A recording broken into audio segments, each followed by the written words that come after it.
59th meeting of the Security Council is now called to order. At the outset of the meeting, I should like, at the request of the delegations of Algeria, Guyana, Sierra Leone, and Somalia, and on behalf of the members of the Security Council, to ask that all those present now stand and join in observing a minute of silence in remembrance of the passing of the first President of the Republic of Namibia, Dr. Samuel Mujoma, and present the Council's condolences and sympathy to his family and to the government and the people of Namibia.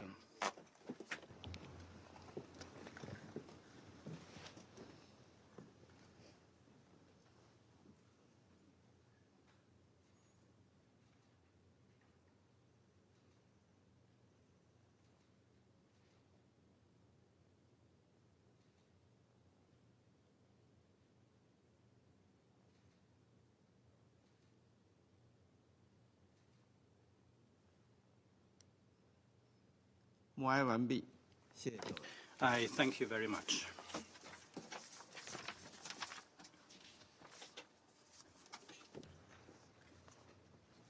The provisional agenda for this meeting is threats to international peace and security. The agenda is adopted. In accordance with Rule 37 of the Council's Provisional Rules of Procedure, I invite the representatives of Germany and Ukraine to participate in this meeting. It is so decided. In accordance with Rule 39 of the Council's Provisional Rules of Procedure, I invite the following briefers to participate in this meeting. Mr. Miroslav Jenca, Assistant Secretary-General for Europe, Central Asia and Americas, Department of Political and Peacebuilding Affairs and Peace Operations. And Mr. Roger Waters, Civil Peace Activist. It is so decided. The Security Council will now begin its consideration of item 2 on the agenda. I now give the floor to Mr. Jenca.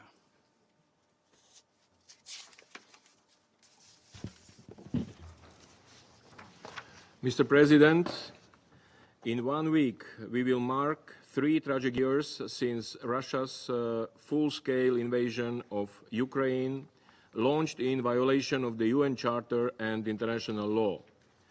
The invasion represented an inexcusable escalation of the conflict that started in 2014, with the attempted illegal annexation by the Russian Federation of the Autonomous Republic of Crimea and the city of Sevastopol, Ukraine, followed by the outbreak of fighting in the regions of Donetsk and Luhansk in the east of Ukraine. Civilian casualties continue to rise. The global impact of the war continues to be felt far beyond Ukraine. In this context, today's 10-year anniversary of Security Council Resolution 2202 that called for the full implementation of the now defunct Minsk agreements is an opportunity to recall past diplomatic efforts towards de-escalation and the peaceful settlement of the conflict. It also invites reflection on what happens when peacemaking fails. Since the beginning of the conflict, the United Nations has remained fully committed to the sovereignty, independence and territorial integrity of Ukraine within its internationally recognized borders. Over the past 10 years, while not directly involved, the United Nations has consistently supported the various diplomatic processes and mechanisms aimed at restoring the peace and security of Ukraine. These included efforts led by the Normandy format countries and by the Organization for Security and Cooperation in Europe, OSCE, in the Trilateral Contact Group, focusing on the implementation of the 2014 and 2015 Minsk agreements. In line with Chapter 8 of the United Nations Charter, we made available our expertise and international experience to the OSCE and its Special Monitoring Mission, SMM, in areas such as ceasefire monitoring and women, peace and security. We commend the dedication of the professionals who served with the OSCE's Special Monitoring Mission. For 8 difficult years, they played a crucial role in monitoring and reporting ceasefire violations. They helped maintain dialogue to reduce tensions and prevent escalation. We reiterate our gratitude to the OSCE and the SMM for the constructive cooperation over the years. As underlined in the Pact for the Future, the role of regional and sub-regional organizations in diplomacy, mediation, and the pacific settlement of disputes remain essential. In Europe, this is particularly relevant for the OSCE on the 50th anniversary of its founding document, the Helsinki Accords.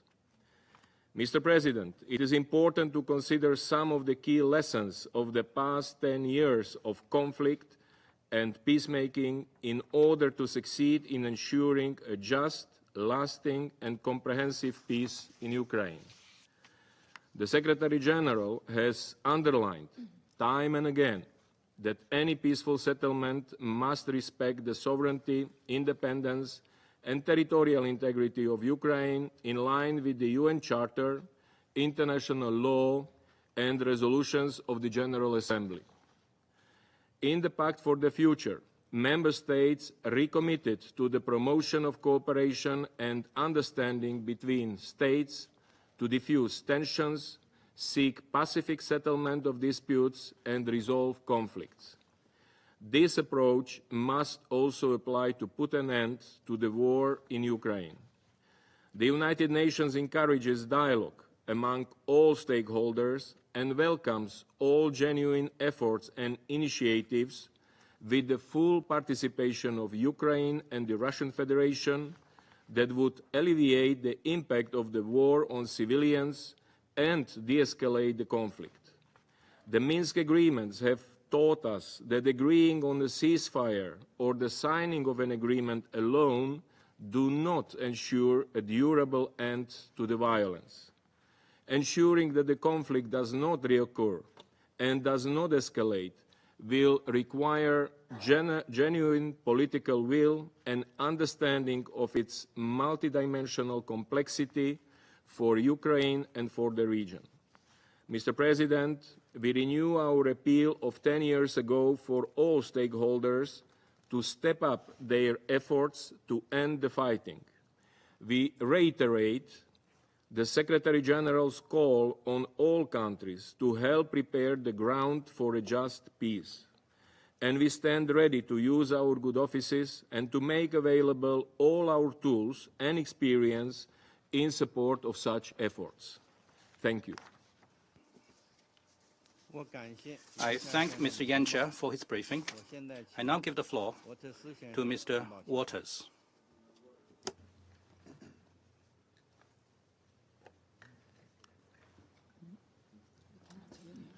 I can't hear you.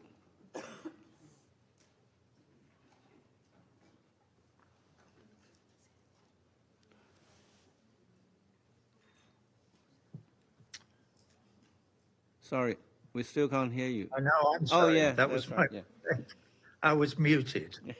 I apologize to you all. Okay, as the previous speaker has already said, we're here today because it's the 10th anniversary of the signing in Belarus of the Minsk II agreements. Why are these agreements important? Well, because the people of Ukraine are divided. They are either pro-Russian or anti-Russian. I sense an objection somewhere out here in this room, a questioning of my credentials, so forgive me. I feel a sort of, what does he know? He's just some old musician.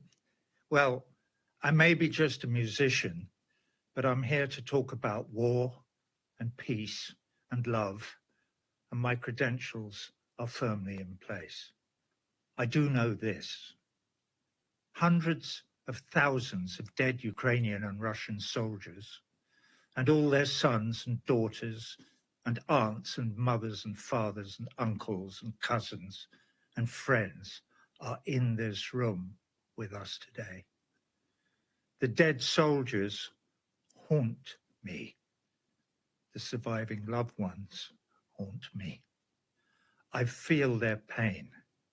I feel their presence in this room, and it is haunting. My father was killed on the morning of the 18th of February 1944, defending the Anzio bridgehead in Italy from the Nazis. I was 5 months old that day.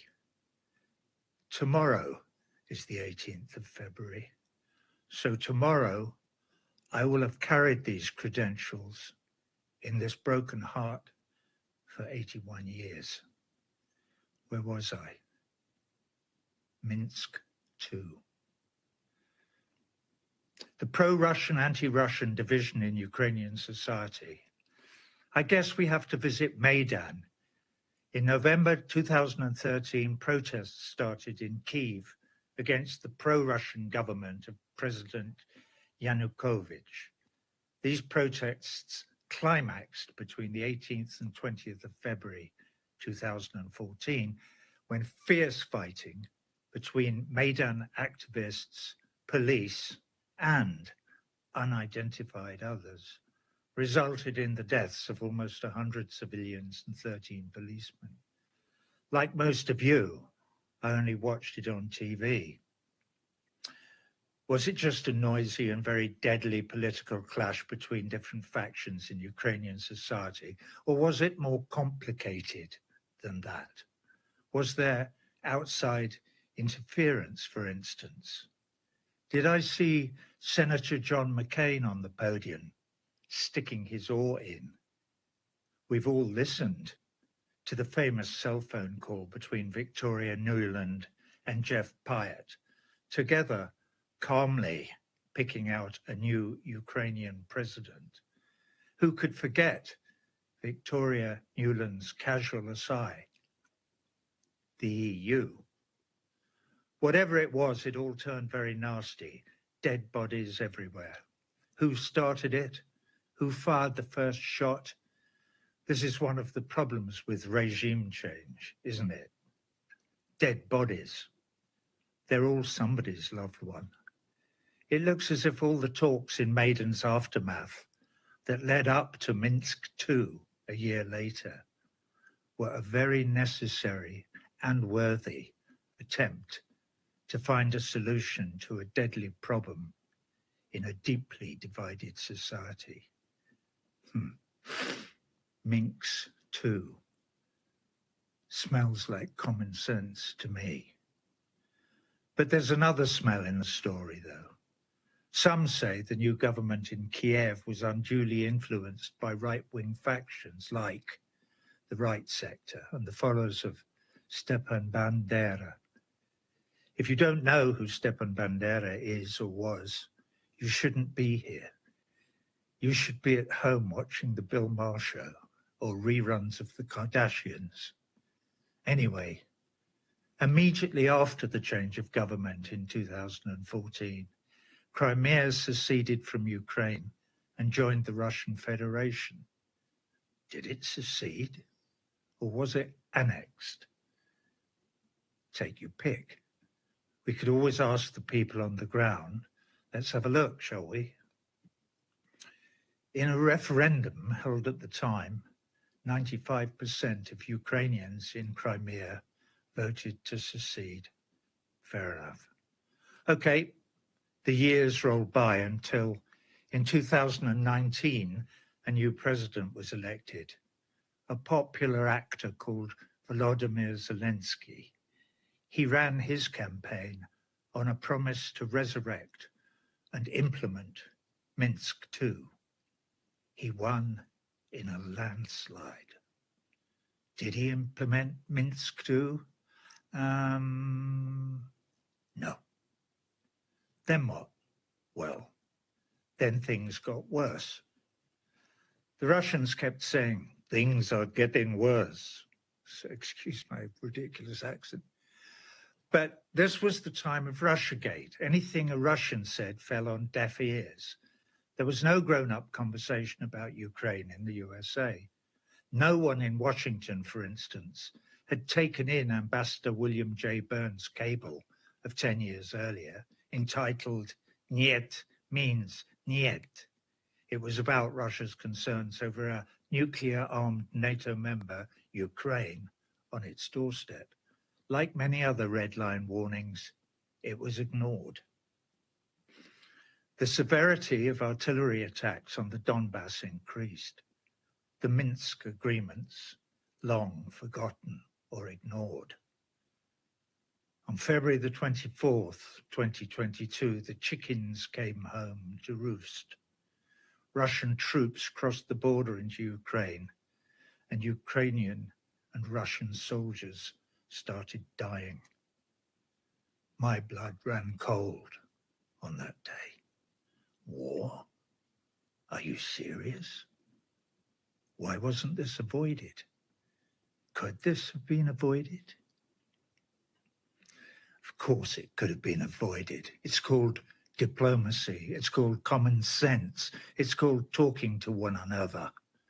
War is only ever, ever, ever an option as an absolute last resort. Except, of course, it isn't, is it? If you think about it, we have come to accept war as a way of life. To quote General Smedley Butler from 1935, quote, "War is a racket. It always has been. It is possibly the oldest, easily the most profitable, surely the most vicious, and it is the only racket that is international in scope." Who profits from the racket? Rich people do. Oligarchs. Since the Second World War, the racket has been our constant companion. Korea, Vietnam, Kosovo, Iraq, Afghanistan, Libya, Syria, Palestine. Well, Palestine isn't really a war, is it? Don't get me started. Back to Ukraine. It looked as if the war in Ukraine might die stillborn because people started talking to each other. Mr. Zelensky started talking to Mr. Putin. And by the end of April, a ceasefire agreement had been negotiated and agreed in Istanbul. But then the British Prime Minister, Boris Johnson, arrived in Kyiv with a message. Hello, Volodymyr. A word in your ear. Forget Istanbul and Minsk and all that. Between you and me, this war suits the Americans down to the ground. They think it'll weaken Russia.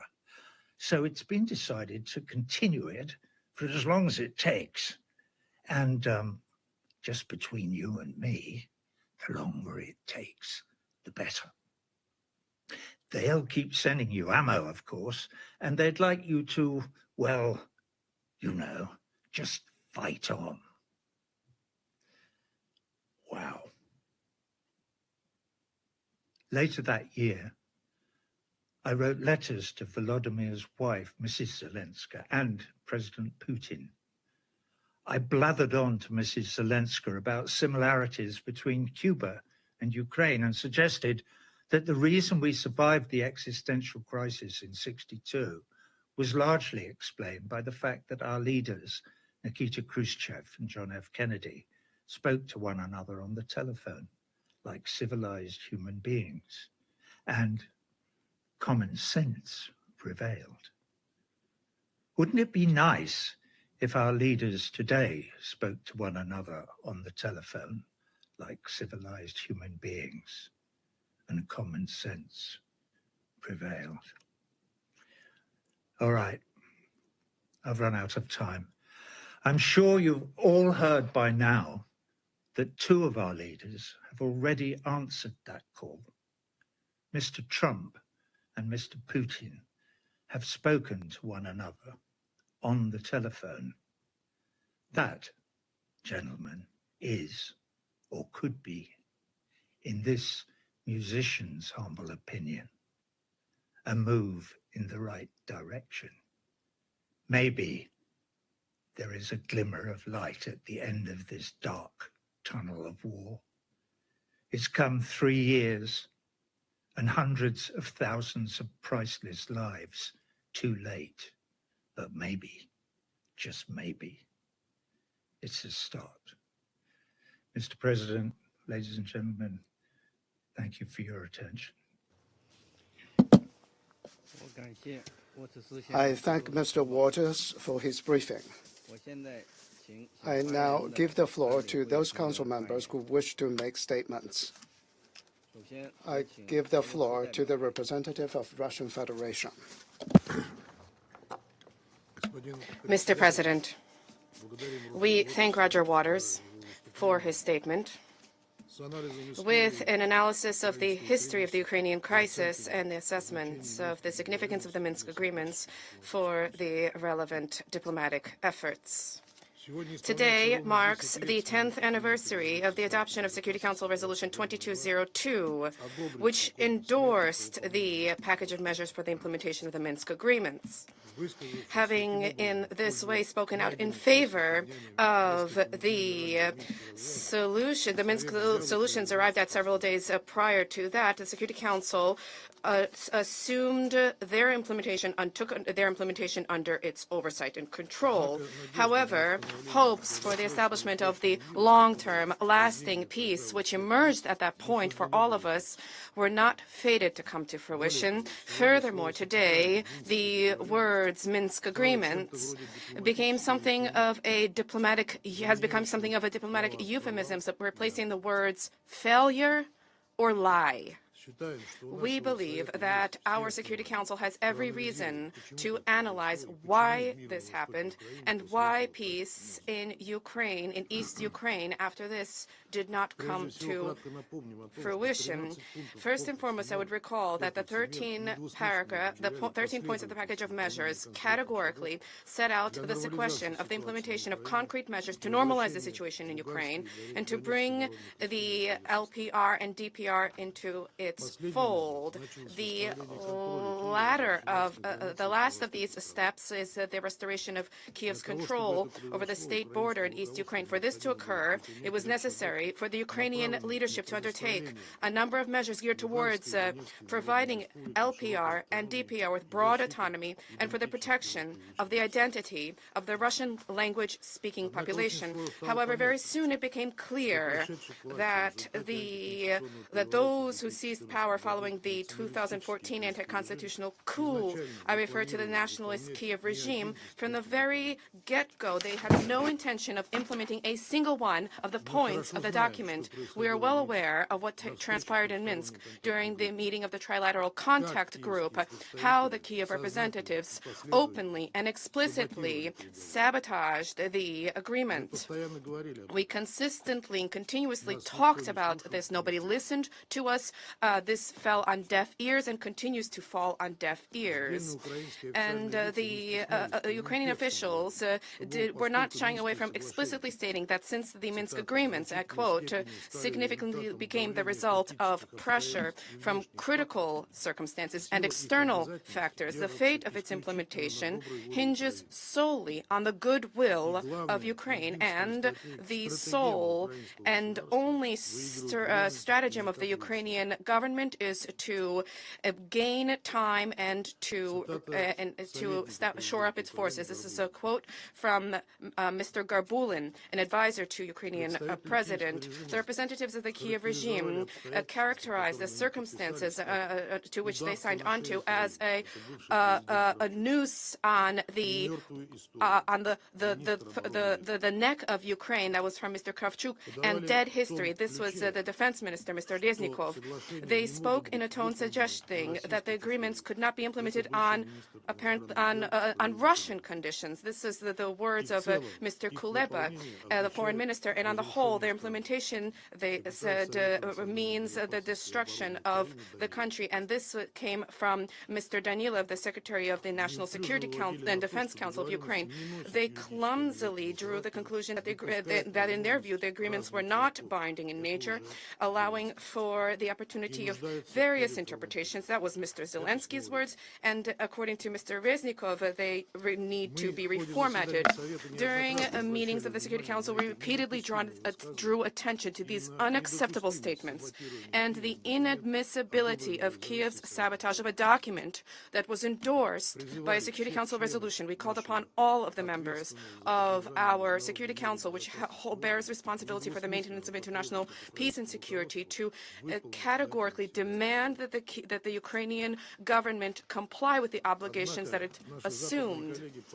However, our Western colleagues continuously avoided this, and they even attempted to address grievances vis-à-vis non-implementation of the package of measures towards the Russian Federation, despite the fact that the Russian Federation was not a party thereunder, nor did it shoulder any obligations thereunder. Later, the real reason for this policy came to light, as became clear from the acknowledgments of a number of senior politicians, Merkel, Hollande, and Poroshenko specifically. The Minsk agreements were something which the Western sponsors of the Kiev regime needed purely as a smokescreen to provide armaments to Ukraine and to prepare it for war with Russia. And this ultimately compelled us nearly 3 years ago to begin the special military operation in the Ukraine. We repeatedly in this chamber, not just in this chamber, we stated that had the Minsk agreements been implemented in good faith by Ukraine and its sponsors, there would have been nothing of what subsequently transpired would have occurred.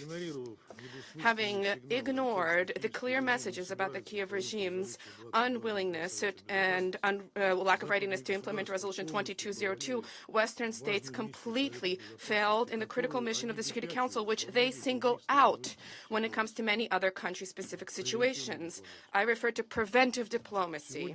Today, they are trying to deny all of this, but it is clear to all of us that it is indeed that they held 10 years ago instruments and levers to guarantee a peaceful resolution to the internal crisis in Ukraine, which was triggered by the anti-constitutional coup in Kiev in February 2014. But not only did they fail to leverage these measures, but they attempted to whip up Ukrainian nationalism and the Russophobia, which they cultivated, thereby creating all conditions for direct confrontation between Ukraine and Russia. Ultimately, they are reaping what they have sown. Mr. President, today we are in a position to observe that the deliberate sabotage of the implementation of the Minsk package of measures had fateful consequences and repercussions for Ukraine. Not only did Ukraine allow an opportunity to slip away for peace and the restoration of control in Donbass, but they deliberately failed to harness the best means of resolving the internal conflict in Ukraine. An opportunity was lost to transform Ukraine into a civilized state where respect for the rights of all citizens is carried out with any discrimination whatsoever on political, linguistic, or national grounds. Instead of this, Kiev embraced the path of confrontation, repression, and repression of freedom of speech and other human rights and freedoms. As a result, Ukraine today is bitterly called by many of its compatriots as a concentration camp bearing Zelensky's name. During the previous meeting of the Council, we provided concrete evidence showing what exactly that country has morphed into. Having lost an opportunity provided by Minsk, the Kiev regime was unable to leverage the agreements that were reached in Istanbul just a month before the start of the special military operation in Ukraine. Today, Kiev is bitterly regretting this, understanding that the Minsk provisions are now an unattainable dimension, and the new conditions for ending the hostilities in Ukraine will be far worse. But the past is past. This is a situation which not only Zelensky and his corrupt clique bear responsibility for, but the sponsors of the Kiev regime also have responsibility for this insofar as they actively persuaded him to unleash the suicidal war against Russia. Mr. President, we all see the processes currently taking place throughout the world after the entry into office of the Republican United States administration. As we called for over the course of many past months, diplomacy has finally been actively brought into the game. Opportunities have emerged for the prompt end to the hot phase of the Ukrainian crisis. Naturally, all of those who are currently working towards that end, they are analyzing inter alia all previous attempts to bring to an end the armed confrontation in the east of Ukraine. Paramount among these, of course, is the Minsk agreements. What lessons do the present-day negotiators need to draw from the process which so abjectly failed 3 years ago? We are striving to provide a response to that question. First and foremost, we understand presently that the Minsk guarantors and on the whole EU countries and the United Kingdom are absolutely unfaithful to their word, and they cannot be a party to any future agreements on the resolution to the Ukrainian crisis whatsoever. They are blinded by primitive Russophobia, their maniacal desire to inflict defeat on our country on the battlefield using the Ukrainians who are left alive. Present-day European elites, unfortunately, in principle, are incapable of strategic thought, and they are unable to set out any formula for security with the participation of Russia. For many years, they have explicitly or implicitly shaped purely anti-Russian political and military configurations. We don't know how much time it will take for them, in principle, to address this, but what is clear is that they are in no position to provide any guarantees or to act as mediators.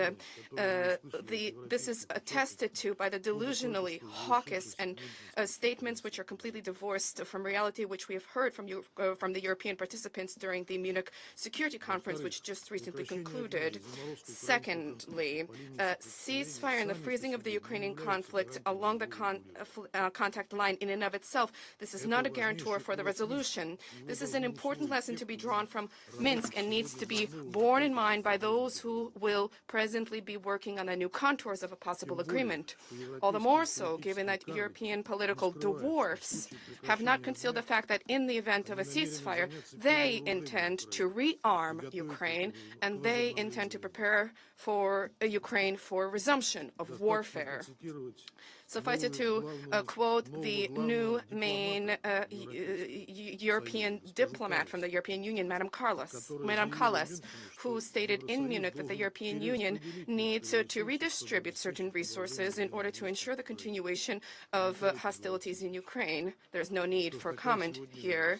That summarizes EU-style diplomacy these days.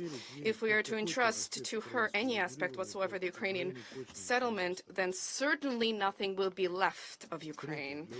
Third, in order to establish a lasting peace in Ukraine, there's a need to eradicate the root causes of the Ukrainian conflict.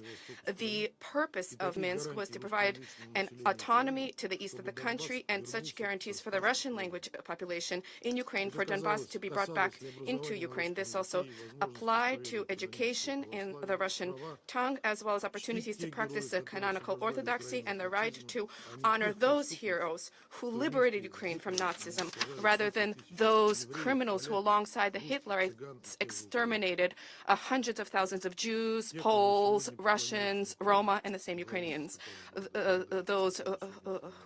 Mr. Bandera was mentioned by Roger Waters today. All of this remains irrelevant with one distinction, that is that Ukraine today has irrevocably lost not just Crimea, but also the Donetsk and Lugansk People's Republics, as well as the Kherson and Zaporozhye Oblast, which have joined the Russian Federation. Consequently, there's a need to redress the situation in those regions which remain under the control of Kiev. Lastly, there's a need for the implementation of the new agreement to be dealt with by those authorities that will be genuinely interested in this, and the authorities that will emerge after democratic elections. The self-proclaimed Ukrainian President Zelensky lost legitimacy last May. Moreover, he, who was elected by 3/4 of Ukrainians with a promise to achieve peace in the East, did everything which was exactly the opposite. He dragged the country into a conflict for the advancement of others' geopolitical interests at the cost of the lives of hundreds of thousands of Ukrainians. Clearly, neither he nor his associates, nor those who objected to the Minsk agreements, have any role to play in the new Ukraine. And this, consequently, is clear from public opinion polls in the country, which clearly point to the fact that the Zelensky cabal has lost even the symbolic support of its citizens.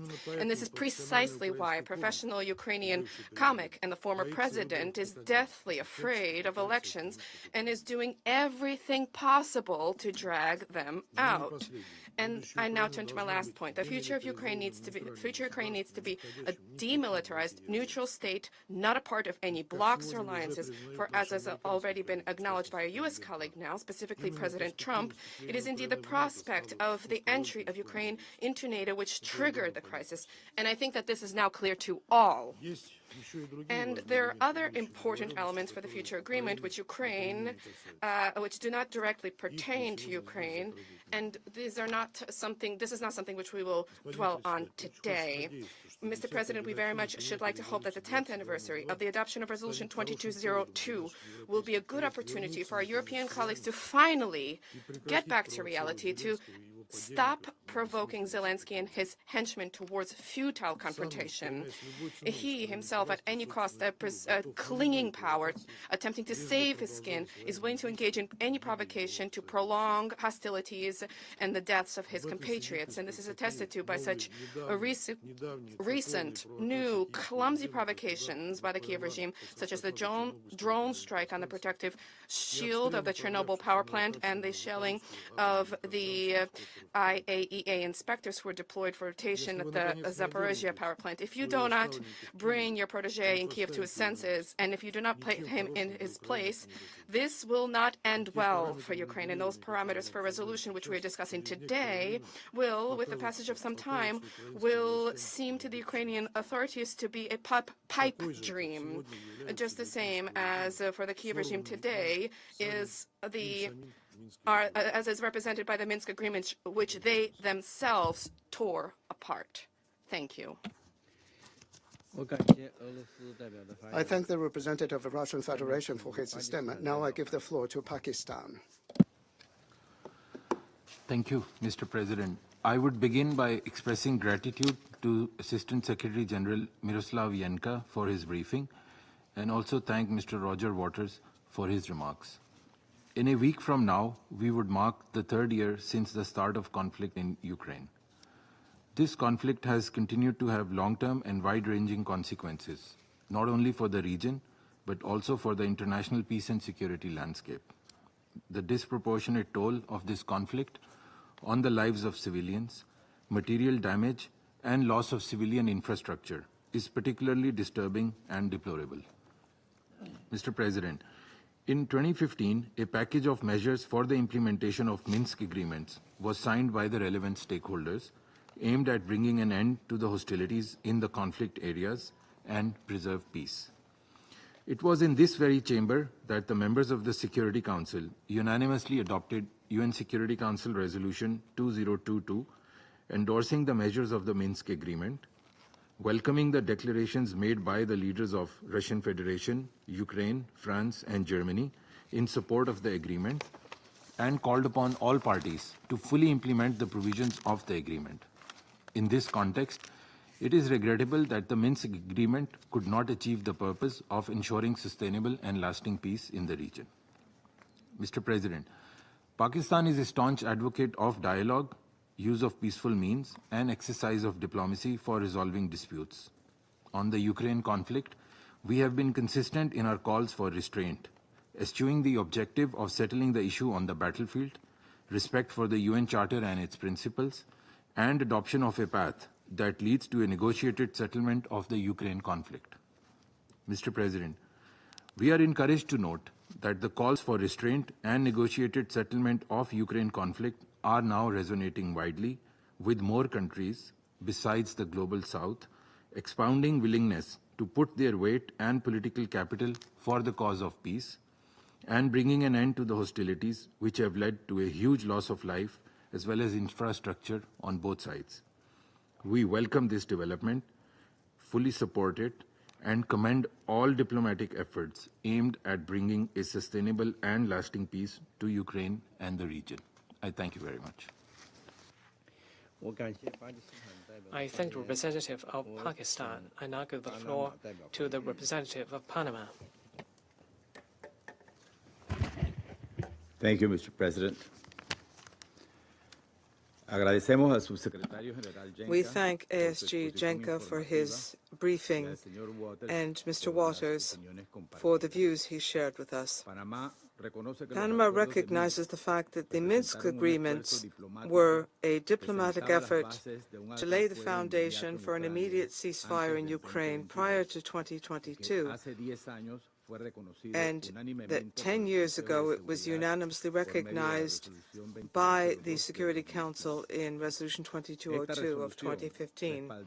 That resolution supported the implementation of a series of measures in order to provide an opportunity for a peaceful settlement to the crisis in the east of Ukraine between the Ukrainian government and the pro-Russian separatist forces. These agreements allowed for the way to be cleared, which would include the withdrawal of heavy weapons, provide access to humanitarian aid, and the release of prisoners of war. However, on the 24th of February 2022, Russian aggression against the sovereignty of Ukraine was a breach of the founding principles of this organization, and it ultimately eroded the provisions of the Minsk agreements. 1,090 days after this invasion, we remain mired in this conflict, which continues to cause irreparable humanitarian damage for the Ukrainian nation. Periodically, we have been informed about the alarming figures, the numbers of civilian and military death and wounded, attacks on critical infrastructure, the displacement of millions of people who have abandoned their homes seeking safety, as well as the negative physical and mental repercussions on girls and boys who are suffering from the impact of this armed confrontation. Panama therefore reiterates its urgent appeal to all parties, pursuant to international humanitarian law, to secure and protect at all times the civilian population, UN humanitarian personnel, as well as installations which provide essential assistance to the population. Similarly, we call for the release of Ukrainian prisoners of wars, the return of kidnapped civilians and children who have lived in and witnessed all forms of violence. Mr. President, in view of the recent progress to resolve this conflict, we must learn from the past so that we do not commit the same errors. We will soon commemorate 80 years of the UN Charter's entry into force, and its spirit continues to guide member states of this organization. It must always serve as the cornerstone for ensuring dialogue, trust, and the peaceful settlement of conflicts, so as to maintain international peace and security, faithfully abiding by international law. Similarly, Panama reiterates its support for the sovereignty, territorial integrity, and political independence of Ukraine. At the same time, we welcome all efforts and talks which include Ukraine and whose aim is to use diplomatic efforts supported by sufficient political will, and this time to ensure an immediate ceasefire, the release of all POWs, and in this way achieve comprehensive peace which will last. The Minsk agreements are proof of the fact that it is possible to pave a clear path to peace if the political will exists. However, when this process breaks down, When determination and commitment fail, then everything that has been achieved falls apart. We call for further reflection, for a resumption of diplomacy and dialogue as the only possible way for sustainable peace. Thank you. I thank the representative of Panama. I now give the floor to the representative of the Republic of Korea. Thank you, Mr. President. I extend my gratitude to ASG Jenca for his briefing and take note of Mr. Waters' remarks. As we are approaching the 3rd anniversary of the war in Ukraine, the international community is at a critical juncture.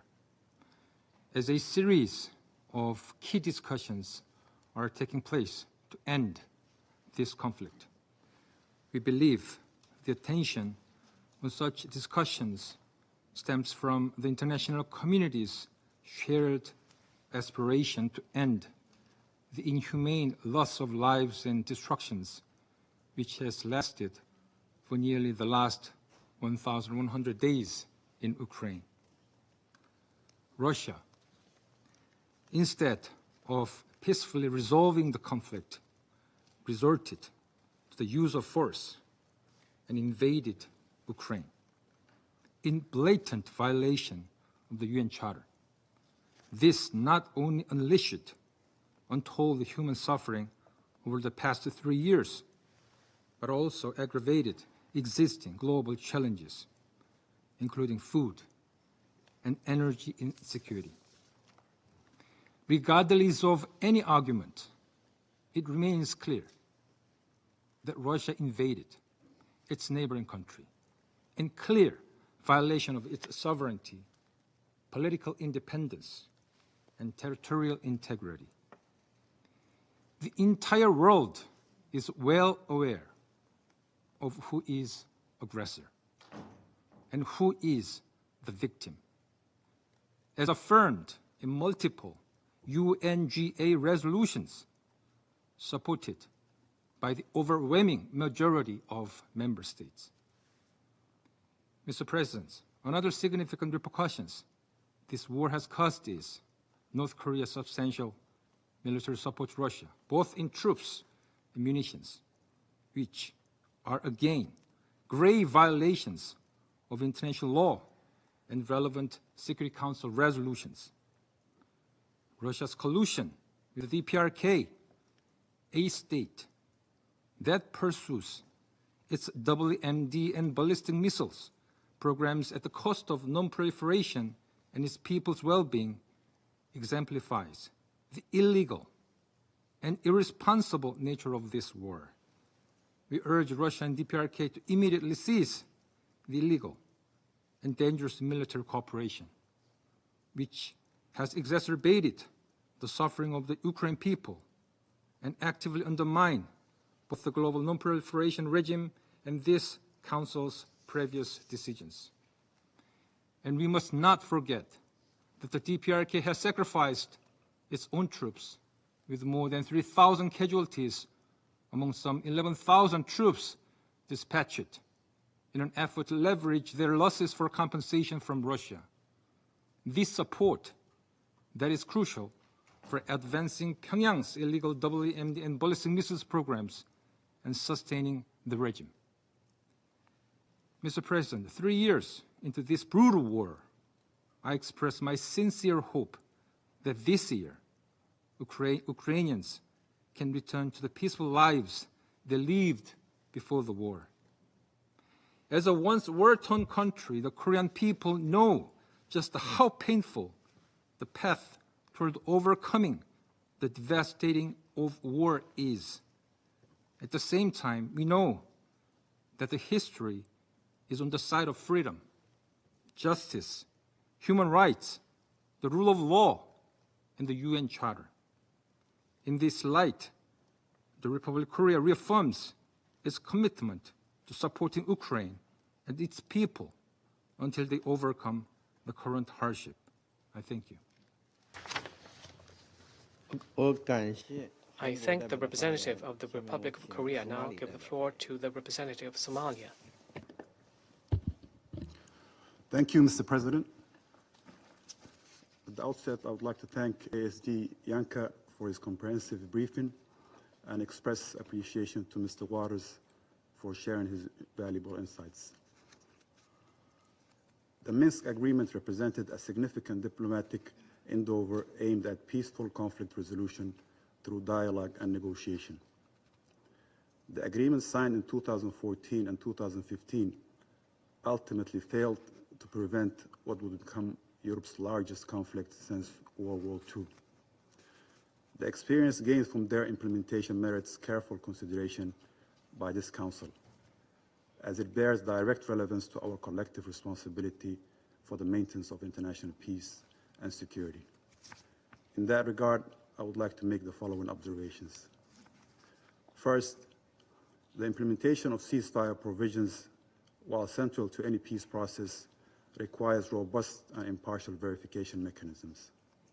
The dedicated efforts of the OSCE Special Monitoring Mission demonstrated both the value and the inherent limitation of existing verification framework within complex security environments. Therefore, it's critical to develop a more robust frameworks for monitoring and verifying compliance with peace agreements, drawing upon the expertise of the United Nations Secretariat and its specialized agencies. Second, the precise formulation of peace agreements require particular attention to implementation sequencing and the establishment of unambiguous benchmarks for compliance. The experience of the Minsk agreement underscores the importance of clarity in diplomatic instruments, particularly regarding the synchronization of political and security measures. Third, in the years leading up to February 2022, despite clear warning signs, we did not take decisive preventative actions. It's incumbent upon this Council to examine its preventative role as mandated by the Charter and enhance its early warning capabilities through strengthened coordination with regional organizations and relevant United Nations entities. The credibility of the Council, and indeed the United Nations itself, rests not on our ability to respond to conflicts, but on our capacity to prevent them. Mr. President, the Security Council preventative and Pacific settlement of disputes mandates remain cornerstone of the international peace and security architecture. Its effective execution requires not only the necessary institutional frameworks, but also sustained commitment of all member states to the principle enshrined in the Charter. As we contemplate these matters, it's clear after 3 years of war in Ukraine that there can be no military solution to the conflict. It requires enhanced international cooperation and a renewed commitment to diplomacy in accordance with principles of the United Nations. It's imperative that all parties work toward de-escalation and the creation of an environment conducive to constructive dialogue and peaceful resolution of the conflict. My delegation stands ready to engage constructively with Council members and the broader United Nations membership in strengthening our collective capacity for conflict prevention and resolution. I thank you, Mr. President. I thank the representative of Somalia and now give the floor to the representative of the United States. Thank you, Mr. President. And thank you, Assistant Secretary-General Jenca, for your remarks. Colleagues, the goal of the Minsk agreement was an end to the fighting and restoration of Ukraine's control over its territory within its internationally recognized borders. Russia signed these agreements but never implemented any of the commitments it agreed to, not a single one. Not the Minsk Protocol or the Minsk package of measures, not the scores of interventions negotiated by the Trilateral Contact Group. These commitments included agreements on ceasefire, the withdrawal of foreign military forces from Ukraine's sovereign territory, the disbanding of illegal armed groups in eastern Ukraine that received support from Russia, and the return of control of the Ukrainian side of the international border to Ukraine. Russia did none of these things. Instead, Russia consistently and repeatedly worked to undermine the fundamental purpose of the Minsk agreements, escalated the fighting, and undermined international monitoring efforts. As our Secretary of Defense stated last week at the Ukraine Defense Contact Group, we want a sovereign and prosperous Ukraine. But we must start by recognizing that returning to Ukraine's pre-2014 borders is an unrealistic objective. Chasing this illusionary goal will only prolong the war and cause more suffering. A durable peace for Ukraine must include robust security guarantees to ensure the war will not begin again. This must not be Minsk 3.0. Russia's bluster about the Minsk agreements is a distraction from fundamental, undeniable facts. Ukraine is a sovereign, independent country, and Russia's illegal war of conquest violates the UN Charter.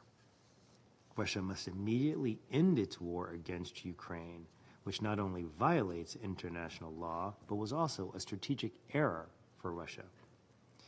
The easy way out is through negotiations, now. If Russia instead chooses the hard way, it will incur greater and escalating costs to its economy and losses on the battlefield. The United States, as President Trump has made clear, is committed to ending the carnage and restoring stability to Europe. Ukraine, Russia, and our European partners need to be a part of the conversation. We also call on other UN member states to join us in seeking an end to this conflict. And with that, I thank you, Mr. President. I thank the representative of the United States and now give the floor to the representative of Guyana. Thank you, Mr. President. I also thank Assistant Secretary-General Miroslav Jenca for his briefing and took careful note of Mr. Waters' contribution to our discussion today. Last week marked 10 years since the adoption of Resolution 2202, which endorsed the package of measures to the implementation of the Minsk agreements and reaffirmed that the resolution of the situation in the eastern regions of Ukraine could only be achieved through peaceful means. Yet, in just 1 week from today, we will be marking another anniversary, 3 years of the brutal war in Ukraine. Although some may lament the failure of the Minsk agreements and suggest that the ensuing conflict could only be settled on the battlefield, Guyana insists on drawing the right lessons from the past. There are no shortcuts. Enduring peace demands a firm commitment to addressing and resolving the root causes of the conflict. It means ensuring justice and promoting reconciliation. It also means having a common understanding of the provisions of the agreement and the expectations of all sides. It requires political will. Guyana maintains its steadfast support for a peaceful resolution to the ongoing conflict between Russia and Ukraine. We also join the international community in reaffirming the purposes and principles of the United Nations Charter and in calling for full respect for Ukraine's sovereignty and territorial integrity. The failed implementation of the Minsk Accords cannot be the reason to prolong this war. Guyana reiterates its call for an immediate end to the hostilities and the withdrawal of Russian military forces from the territory of Ukraine. We urge the parties to commit to a serious political and diplomatic process toward ending the conflict. We take note of the ongoing efforts to achieve sustainable peace and welcome the continued engagement of the international community to this end. I thank you. I thank Guyana for the statement. I now give the floor to Algeria. Thank you, Mr. President. I thank the Assistant Secretary-General, Mr. Miroslav Jenca, for his briefing.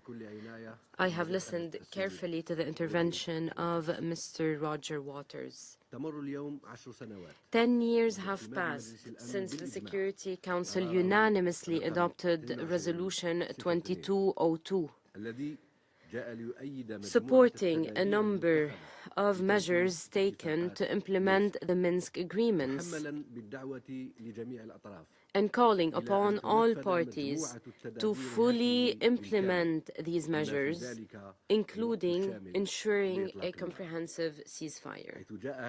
This resolution, back then, was the fruit of relentless work that gave the ultimate priority to preventive diplomacy.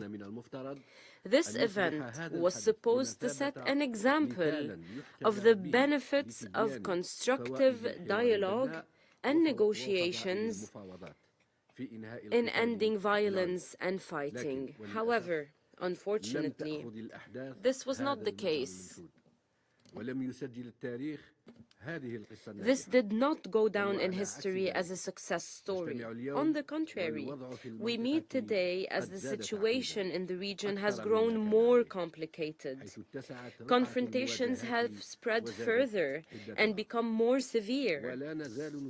Until this day, more and more innocent civilians are losing their lives, including women and even children. The security and humanitarian situations continue to deteriorate. There are millions of displaced and large-scale destruction to civilian infrastructure, such as homes, hospitals, schools, universities, and critical energy infrastructure. What is even worse is that the hope that accompanied the Minsk agreements remained lost in the previous years, where no constructive or inclusive dialogue was held between the parties. For this reason, Algeria believes it is very important to take a moment and draw some lessons. In this vein, we would like to focus on the current points. 1. The Minsk agreements may have failed in achieving the desired outcomes. However, they will undoubtedly remain an example of a bigger failure, namely the failure of the logic of might and confrontation in providing peace and security in the region.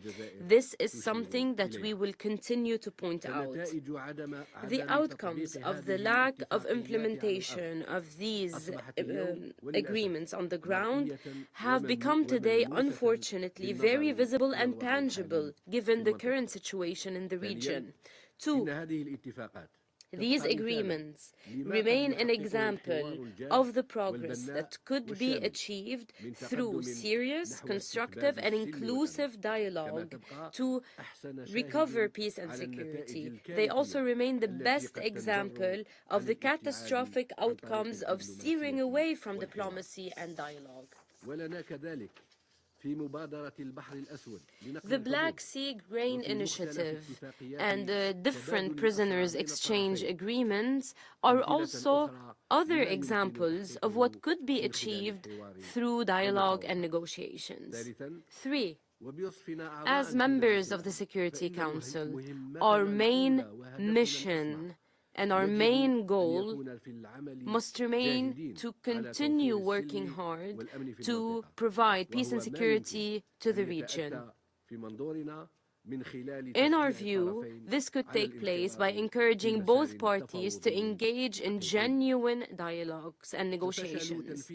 Failure to implement the Minsk agreements cannot prevent us from drawing inspiration from their spirit. This spirit that chose consensus over confrontation and common understanding over polarization. This is the essence of Algeria's position regarding this conflict, a position we have expressed time and time again in this very room, calling for intensifying diplomatic efforts to achieve just and durable peace based on the purposes and principles of the UN Charter, and that takes into account the legitimate security concerns of all parties. Thank you, Mr. President. I thank Algeria for the statement. And I'll give the floor to Sierra Leone.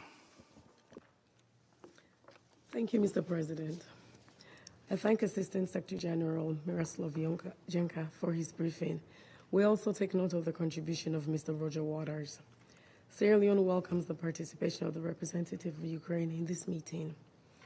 In 7 days, we will mark the end of the third year of the ongoing conflict in Ukraine, which has resulted in over 40,000 civilian casualties and widespread destruction of vital civilian infrastructure, including homes, schools, hospitals, markets, and energy facilities. A severe humanitarian crisis is unfolding in Ukraine, with limited access to food, income, and essential services. According to OSCE, there are approximately 3.6 million internally displaced persons within Ukraine, some displaced for over a year. Additionally, the conflict has prevented over 6.8 million refugees from returning to their homes, creating the largest displacement crisis in Europe since World War II, as reported by UNHCR. Deliberate targeting of critical energy infrastructure, including thermal, hydro, and nuclear power plants, in both Russia and Ukraine poses significant regional and global risks. The attack on the former Chernobyl nuclear plant in Ukraine last Friday, which damaged protective infrastructure meant to prevent radiation leaks, exemplifies the dangerous consequences of targeting energy facilities. The impact of this conflict has been particularly devastating for millions of children, many of whom have suffered physical injuries from bombings and live in constant fear. Their mental and emotional health has been deeply affected, compounded by poor sanitation, disease outbreaks, loss of loved ones, separation from families, and prolonged displacement. Sierra Leone reiterates that attacks on civilians and civilian infrastructure are strictly prohibited under international law. We call on all parties to comply fully with international law, especially international humanitarian law. Reflecting on the Minsk agreements endorsed by Security Council Resolution 2202 in 2015, we acknowledge the original hope that they would lead to a cessation of hostilities and facilitate political dialogue. Unfortunately, that outcome was not realized. Regardless of the reasons for this failure, the priority now must be to find a pathway to an immediate ceasefire and lasting peace that will end the suffering of men, women, and children on both sides. Mr. President, the conflict in Ukraine will not be resolved by military means. It is essential that a political settlement based on full adherence to the principles of the UN Charter ensures respect for Ukraine's sovereignty and territorial integrity within its internationally recognized borders. At the same time, the legitimate concerns of all parties must be addressed. A solution to this protracted conflict must consider its protracted and entrenched nature, addressing the drivers of the conflict since 2014. Over this period, 15,961 civilians have been killed in Ukraine, with significant casualties also in Russia. Diplomatic negotiations in 2014, culminating in the signing of the second Minsk agreement, demonstrate that peace is achievable through the willingness and good faith participation of both parties, with support from influential third parties. We acknowledge the concerted efforts made by various countries over the years to facilitate ceasefires through the Minsk agreements, bilateral talks, multilateral actions, and the UN General Assembly resolutions. President, there are indications that diplomatic avenues remain open.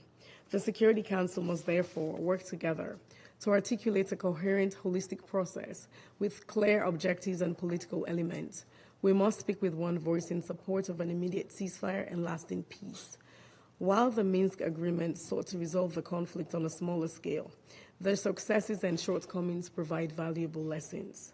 First, the peace process must be guided by a clear articulation of the end goals, with a shared understanding of the steps that must be taken by the parties, intermediaries, and other stakeholders. The process must also be underpinned by a robust management framework and compliance mechanisms that have proven effective in ensuring states adhere to agreements. Second, considering the significant differences in peace proposals from Russia and Ukraine, careful consideration should be given to their alignment with the principles of the UN Charter, international law, including international human rights law and international humanitarian law. The long-term implications for regional and global stability must also be addressed. as peace agreements must reflect the realities of people's lives and the global context. Third, the legitimacy of the peace process and its outcomes must be affirmed at the national, regional, and international levels. It is critical that all relevant stakeholders, including political actors, women, youth, and civil society, are consulted and actively participate.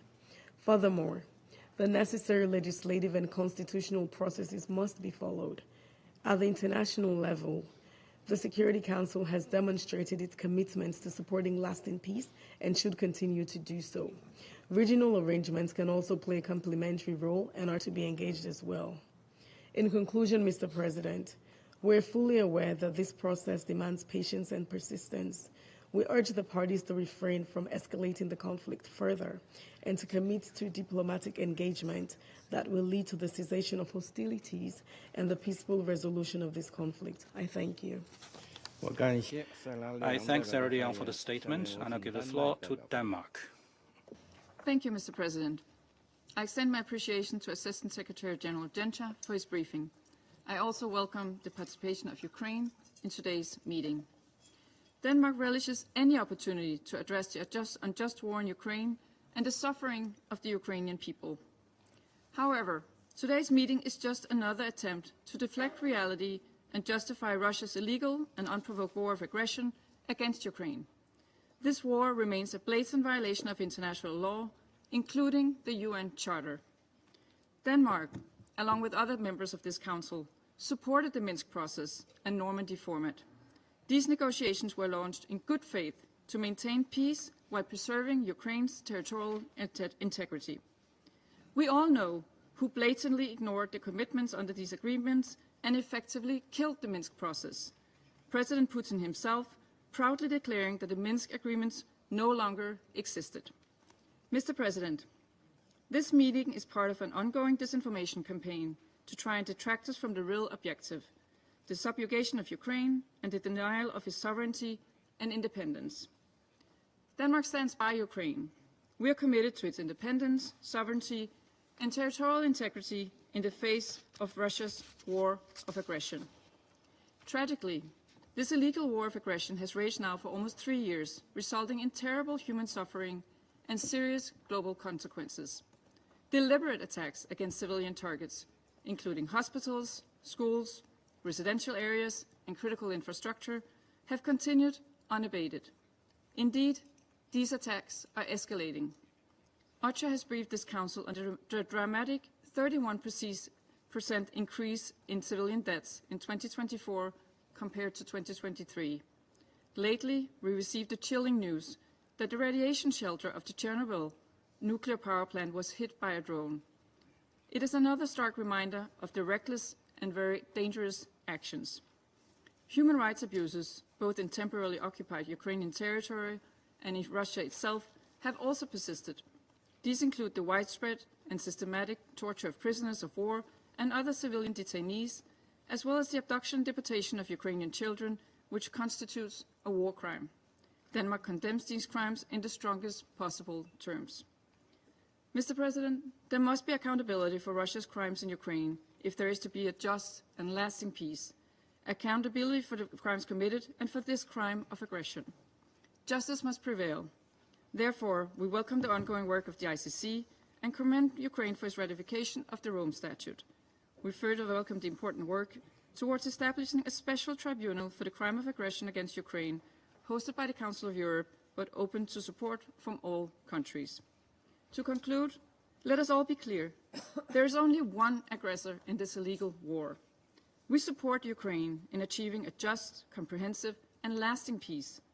Peace in Ukraine cannot be separated from Europe's security. There can be no lasting peace without Ukraine and without Europe.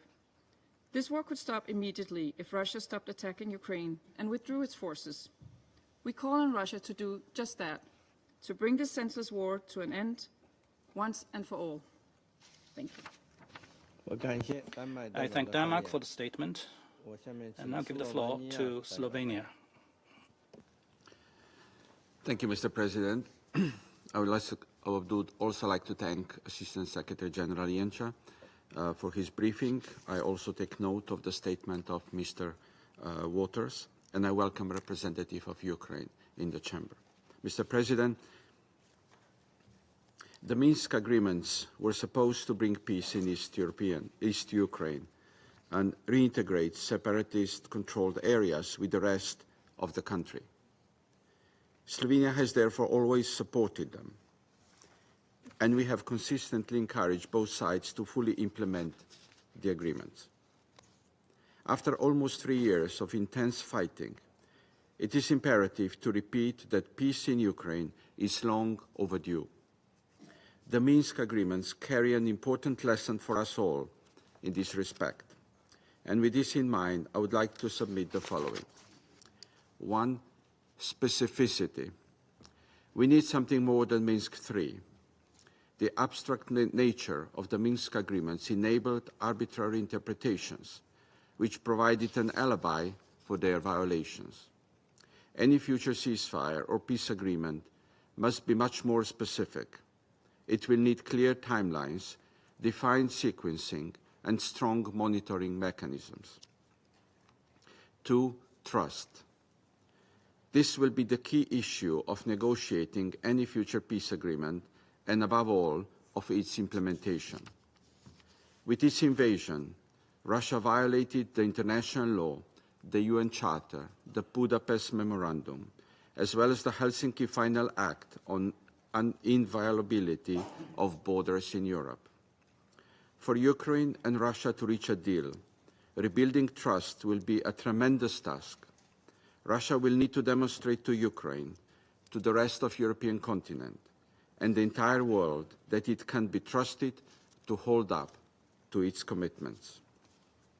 Mr. President, the Russian invasion put an end to our hope that Minsk agreements can bring peace, stability, and reintegration to eastern Ukraine. However, on the lookout for lasting peace in Ukraine, it is counterproductive to linger over past agreements, especially the ones that met an early end because of one's own actions or inactions. We need to learn from past failures, not to dwell on them. This is the first step on the way to building trust and securing future stability in Eastern Europe. Thank you. I thank Slovenia for the statement, and I'll give the floor to the representative of Greece. Thank you, Mr. President. At the outset, I would like to thank ASG Miroslav Jenca for his briefing, and I also took note of the remarks of Roger Waters. Mr. President, Greece supported from the very beginning the efforts undertaken to establish and strengthen the ceasefire in Ukraine through the Minsk agreements. We consider the application, mediated by the normative format, as the only path to de-escalate tensions and settle the conflict in eastern Ukraine. We actively participated in the Special Observer Mission in Ukraine with experienced observers and contributed at the budget of the mission. However, a relatively brief period of optimism concerning the Minsk agreement was, despite concerted efforts by France and Germany, followed by actions such as the recognition by Russia of the independence of the self-proclaimed Donetsk and Luhansk People's Republic, the full-scale invasion of Ukraine, and the illegal annexation of Ukrainian territories. By doing so, Russia violated the UN Charter, the Helsinki Final Act, and the Budapest Memorandum. Mr. President, let us be clear. No interpretation of the Minsk agreements can ever justify the invasion of Ukraine, which constitutes a clear and blatant violation of the UN Charter. In the threshold of the fourth year of war, Russia has not heeded the calls of the international community enshrined in multiple General Assembly resolutions with overwhelming majorities to withdraw its forces from the internationally recognized territories of Ukraine and respect its sovereignty, political independence, and territorial integrity. On the contrary, it has intensified its attack on civilian targets and energy assets with heavy weaponry, combat drones, and ballistic missiles across Ukraine, with complete disregard for the life of civilians. We reaffirm a strong condemnation of any such attacks. January saw an increase of almost 40% in civilian casualties compared to the previous months, 22 of whom were children. We are deeply concerned about the repercussion of this war on children, whose lives has been either ended or disrupted, often beyond repair, and we call for accountability for all violations against them. We also deplore the attacks on Ukraine cultural landmarks, as with the missile attack in Odessa on the last day of January, causing damage to more than 15 UNESCO-protected buildings in the center of a city that holds great historical significance for my country. Mr. President, in a few days on February 24th, the General Assembly will once more declare its stance on a comprehensive, just and lasting peace in Ukraine by taking action on a new draft resolution. Greece fully supports this initiative in the hope that the collective voice of the General Assembly will finally be heeded and respected. Mr. President, before closing, let me reiterate our full support to the sovereignty, political independence and territorial integrity of Ukraine, and our support to the efforts towards a comprehensive, just and lasting peace in Ukraine, while stressing that there can be no solution with Ukraine without Ukraine and without Europe at the table. I thank you. I thank the representative of Greece for his statement. Now I give the floor to France. Monsieur le Président, Mr. President, we need to stick to the facts. In Ukraine, there is an aggressor, Russia, which has violated international law and attacked a sovereign state which was not a threat whatsoever. And then there is a victim, Ukraine. Under the UN Charter, it has the right to defend its independence and territorial integrity. The very same aggressor, Russia, just a few days before launching its large-scale invasion of Ukraine, chose unilaterally and through force to put an end to the Minsk agreements. The main purpose of this was to ensure reintegration under Ukrainian sovereignty of certain regions of Donetsk and Luhansk, according to a specific model of self-government. That was the purpose of the agreements. As mediators, France and Germany attempted tirelessly to enable Russia and Ukraine to find common ground so that these agreements could be implemented and allow for a peaceful settlement of the conflict in Donbass. But Russia chose escalation and then war.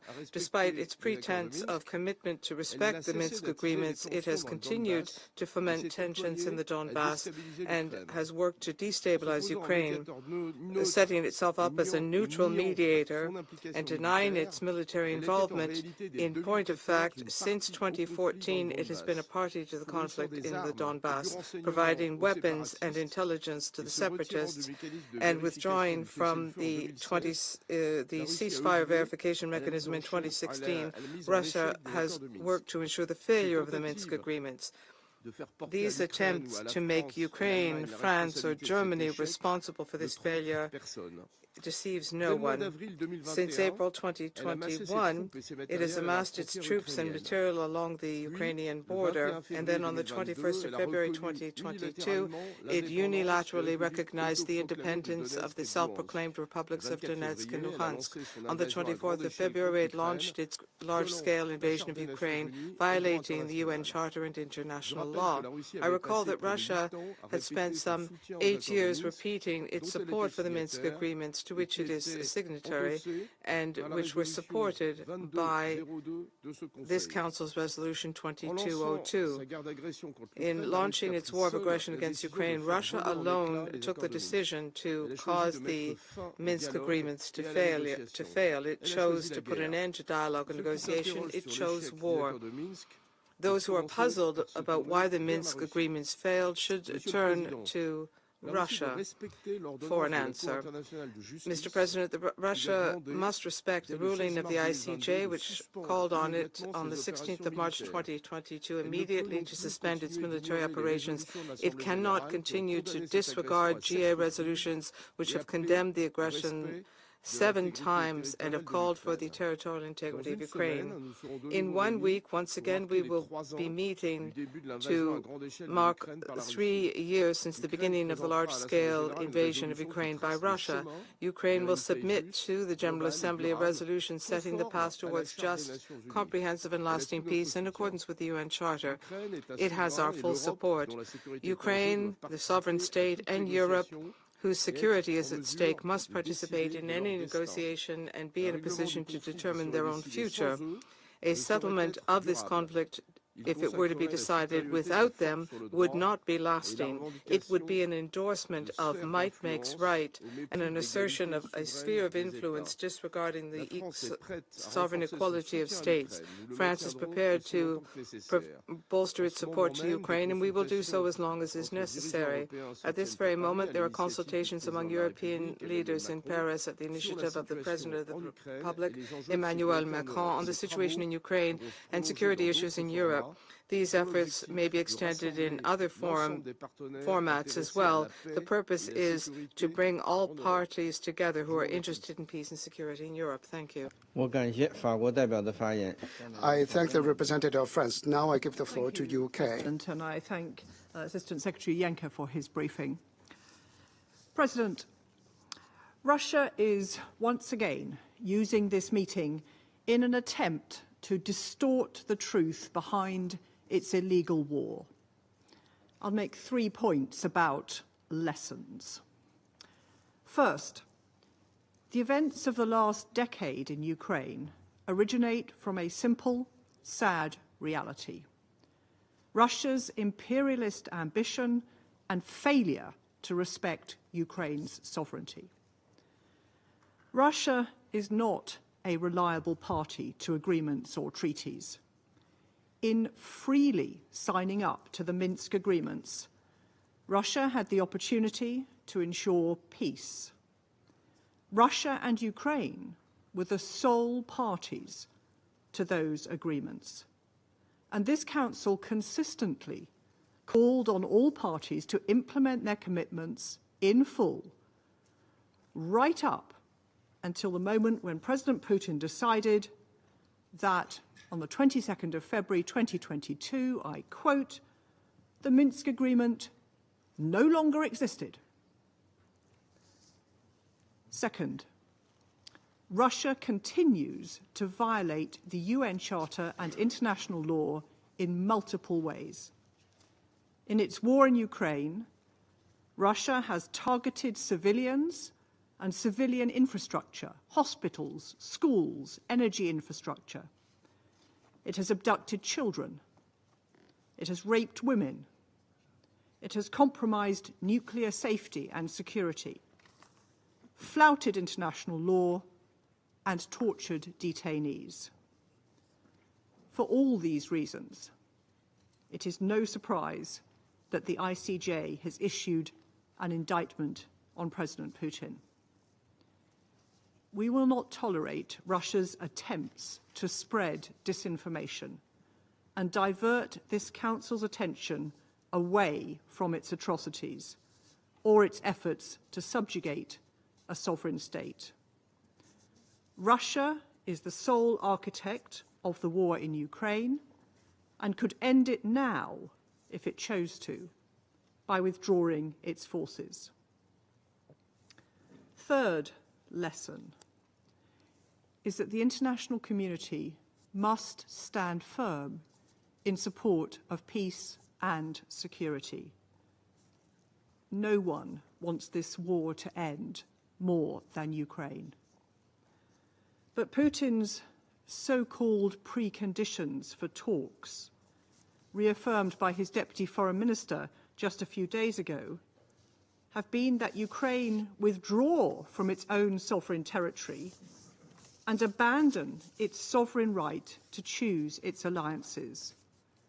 No country could or should accept this. So we can and must create the conditions for a just and lasting peace, which protects Ukraine's security, sovereignty, and independence. This will require robust security arrangements from the outset, which ensure that Russia is never able to invade again. Putin has shown time and again that he will break a weak deal. The UK will continue to play our part. We will continue to provide concrete support for Ukraine's self-defense and security for as long as it is needed. And we are clear that Ukraine's voice must be at the heart of any negotiations. let me conclude, President, by reminding Russia that the suffering of so many Ukrainians today simply would not exist if Russia fulfilled its most basic obligation as a member of the United Nations, to respect the principles of the UN Charter. I thank you. I thank the representative of the United Kingdom for the statement. I should now make a statement in my capacity as the representative of China. At the outset, I would like to thank Assistant Secretary-General Jenca and Mr. Waters for their briefings. 10 years ago, the parties concerned with the Ukraine issue reached the Minsk agreements through negotiations. The agreements were subsequently endorsed by the Security Council in its Resolution 2202, which was adopted unanimously and represent the right direction of resolving differences and disputes through dialogue and negotiation.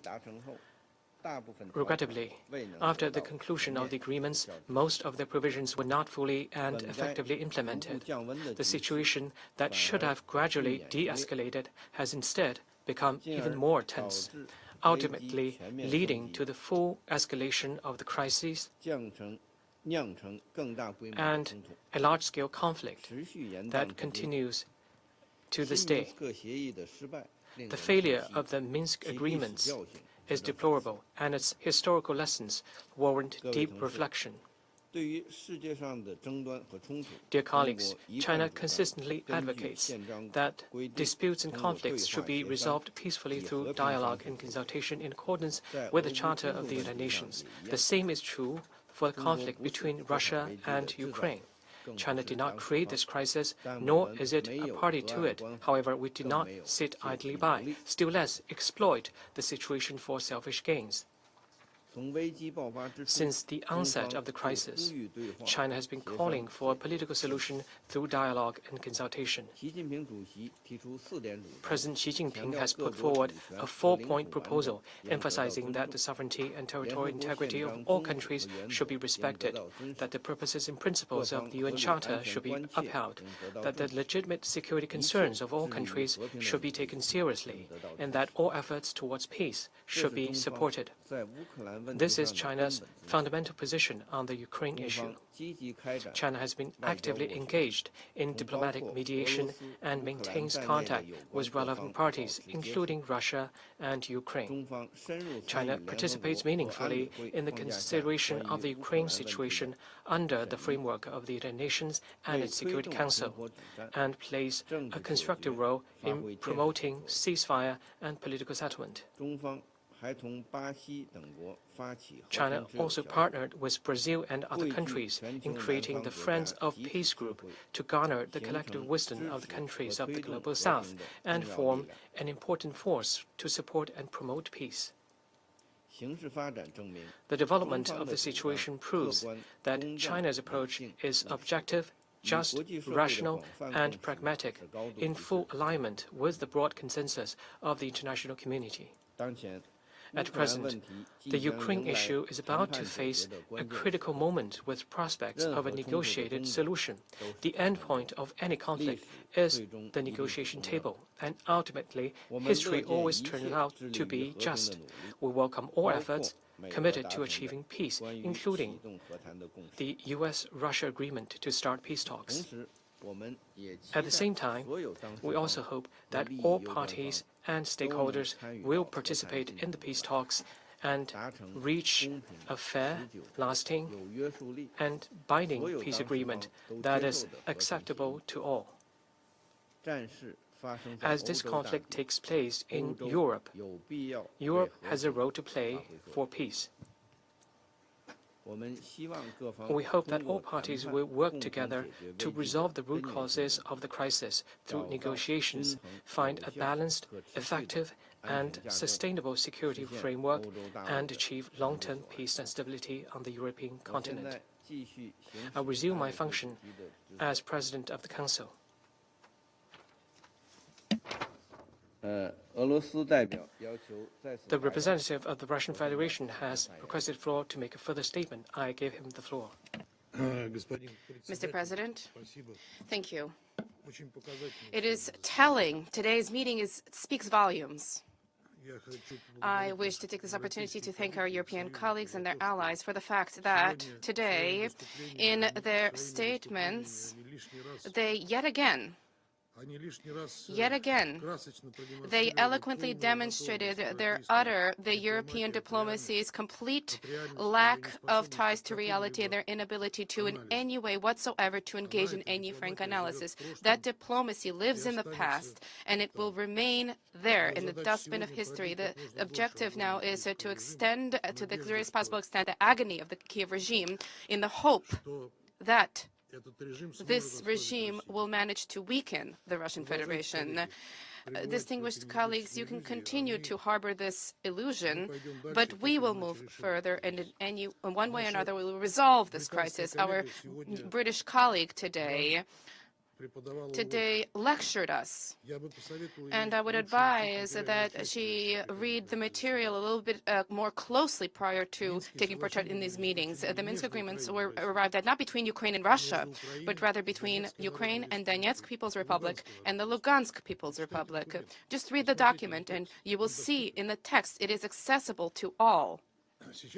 Now, there are attempts to shift the blame, to accuse Russia of it not having fulfilled the Minsk agreements. The Minsk agreements, which we conscientiously sought to compel Ukraine to comply with, which were constantly sabotaged by Ukraine with support from its Western sponsors.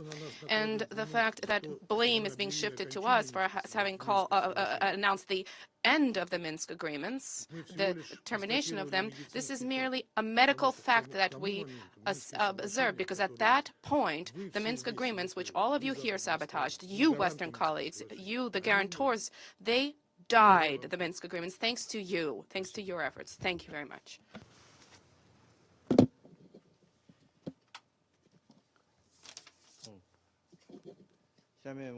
Now, I give the floor to Ukraine. Thank you, Mr. President. And I thank AHG Mr. Miroslav Jenca for his briefing. Today's meeting serves as a reminder of how the Russian Federation treats those agreements to which it is a party. And the Minsk agreements are a powerful example and one of many. On this very day in 2022, in this very chamber, the delegation of Ukraine, along with many Security Council members, expressed concern over dangerous developments triggered by the Russian Federation. These include the buildup of troops along the border with Ukraine and the line of contact in Donbass, as well as parliamentary appeal urging Putin to recognize the temporarily occupied parts of the Donetsk and Luhansk regions of Ukraine as so-called People's Republics. Both actions run counter to the Russian Federation's obligations under the Minsk agreements and were aimed at laying the groundwork for escalating its aggression against Ukraine to the level of a full-scale war. Let me remind that at that meeting, Russia assured the Security Council that, I quote, "there is no alternative to that momentous document," notably the Minsk agreements. Almost immediately, the Russian Federation killed the Minsk agreements brutally and deliberately. 4 days later, on February 21, 2022, the Russian Federation recognized the so-called independence of the Donetsk and Luhansk regions of Ukraine. A week later, on February 24, 2022, the Russian Federation invaded Ukraine. Distinguished colleagues, let me reiterate that although not adopted under Chapter 7 of the UN Charter, Resolution 2202/2015 was a very important message from the Council to all parties, including to the Russian Federation, to implement the Minsk agreements. Let me also recall that the entire history of the Minsk agreements since the first documents were signed in September 2014 was a long list of violations and disregard by Moscow of its own commitments. As happened with paragraph 4 of the Minsk Protocol of 5 September 2014, envisaging, I quote, establishment of a security area in the border regions of Ukraine and the Russian Federation, end of quote. It is interesting how such a clear commitment could align with Russia's claims that it was not a party to the agreements. Needless to say, it was never implemented by Russia.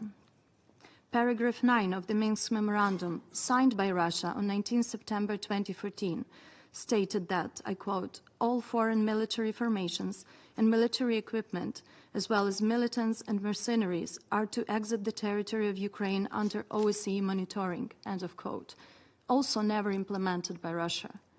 Finally, a week after the third Minsk document, a package of measures, was signed on 12 February 2015, the Ukrainian city of Debaltseve sustained a full-fledged offensive and was occupied by regular Russian troops and their proxies. These are just a few examples of how the Russian Federation violated the agreements almost immediately after signing them, and all these violations finally paved the way to the Kremlin's decision to invade my country. While Ukraine took unprecedented steps to find ways to achieve a peaceful settlement and put forward numerous proposals to this end, Russia spared no effort to obstruct the process under various pretexts, effectively stalling the work of the Trilateral Contact Group long before the full-scale invasion. Naturally, it always blamed Ukraine and manipulated quotes from foreign officials to justify its actions. Nothing has changed, as we could see from today's statement by the Russian Federation. To summarize all this propaganda in this statement, it will be no surprise when time comes that Russia, in an attempt to escape responsibility, refers to the entire special military operation as a Ukrainian propaganda provocation. While the Russian Federation continues to put the blame on others, just last week we witnessed how Moscow yet again put the world on the brink of the nuclear disaster by carrying out a drone strike on the new safe confinement structure over the fourth reactor of the Chernobyl nuclear power plant. Here again, the criminal blamed a victim.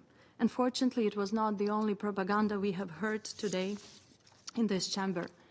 It is baffling that such a simple idea that people of Ukraine are pro-Ukrainian, and that is why we defend and will continue to defend our native soul and ourselves, does not occur to the singers of the Russian propaganda. It's baffling that these advocates of diplomacy and common sense fail to understand that to prevent wars, they should never have started by the aggressor, even if aggressor calls the real war a special operation. How dare one deprives an entire nation of its identity? It is a disgusting manifestation of colonialism at its core. It is because people of Ukraine are pro-Ukrainian. The Russian Federation has failed its war. It is important to remember, distinguished members of the Security Council, that Russia's approach to new arrangements will not change either. What responsible states see as commitments to be upheld, the Russian Federation treats as a tactical ploy. It will readily break any agreement the very moment its new aggressive plans require so. That is why any arrangement involving the Kremlin must include enforcement mechanism and preventive measures. Weak agreements will not bring real peace. They will only lead to the greater war. That is why we are working with our partners to find strong and effective solutions. Peace cannot be bought, especially not at the expense of law and principles, especially the principle of territorial integrity and sovereign equality. Peace cannot be replaced with appeasement. History offers many relevant examples. Our task is to avoid repeating past mistakes, as the cost of those mistakes is more blood, suffering, and destruction. Thank you. I thank the representative of Ukraine and now give the floor to the representative of Germany. Mr. President, thank you for this opportunity to address the Council today, and I would also like to thank ISG Jenca for his briefing. Today's meeting references the joint diplomatic efforts of France and Germany to support the peace negotiations following Russia's initial aggression against Ukraine in 2014. Through the Normandy format, as we all know, France and Germany engaged extensively with Ukraine and Russia at political and senior official levels to pursue a peaceful resolution on the basis of the UN Charter. After their endorsement by this Council in 2015, the Minsk agreements initially succeeded in substantially reducing the violence unleashed by Russia, reducing the violence, and with an OSCE mission monitoring their implementation on the ground, which means with a mission that was organized by an organization under Chapter 8. The agreements outlined a political solution based on Ukraine's constitutional order. However, after initial progress, Russia began to systematically undermine the process and violate the Minsk agreements. This included administrative measures such as issuing Russian passports to Ukrainian citizens in Donbas, but also military action such as persistent ceasefire violations and the failure to withdraw heavy weapons. With the so-called Duma elections conducted in the occupied territories in 2021, Russia further disregarded Ukraine's territorial integrity and sovereignty. Nevertheless, France and Germany worked hard and in good faith to continue discussions with both parties on implementing the Minsk agreements before Russia launched its full-scale military invasion in 2022. Russia obstructed the implementation of the Minsk agreements and chose to pursue an agenda of expansionist conquest. Throughout 2021, despite our repeated efforts to advance the process, Russia refused to participate in any high-level Normandy format meetings, turning away from dialogue. I wish to stress the Minsk agreements were a diplomatic initiative designed to prevent further bloodshed and establish a political pathway to peace in Ukraine in full respect of international law and the UN Charter. Mr. President, this war should not have been started in the first place. This war could end tomorrow, and the suffering of millions of innocent civilians would cease immediately if Russia simply were to terminate its military aggression and withdraw all its forces from Ukrainian territory. Germany, and much more Ukraine, is longing for a comprehensive, just and lasting peace. With the third sad anniversary of Russia's full-scale invasion in sight, I ask all UN member states to unite behind the draft General Assembly resolution on advancing peace in Ukraine. If we want diplomacy to have a meaningful chance, we need to reiterate our unwavering commitment to the UN Charter in its entirety. This matters not only to Ukraine, but will be in the interest of everyone. I thank you. I thank the representative of Germany. There are no more names inscribed on the list of speakers. The meeting is adjourned.